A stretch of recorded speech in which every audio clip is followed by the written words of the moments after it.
বেতন বৃদ্ধির জন্য কোনো প্রস্তাব পাঠাবেন কিনা এবং এই নিয়ে বর্তমানে আপনাদের প্রণীত যে নীতিটি রয়েছে সেটি আমরা জানতে চাচ্ছি। সম্মানিত মন্ত্রী প্রদত্ত তথ্য অনুসারে বাংলাদেশে সরকারি চাকরিজীবী কর্মকর্তা এবং কর্মচারীর সংখ্যা হচ্ছে 14,50,891টি।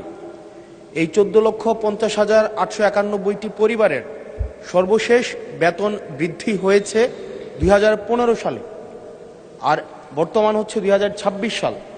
গত 11 বছরে কোনো বেতন বৃদ্ধি হয়নি, অথচ এই 11 বছরে মুদ্রাস্ফীতি 55 থেকে 65% পর্যন্ত বৃদ্ধি হয়েছে।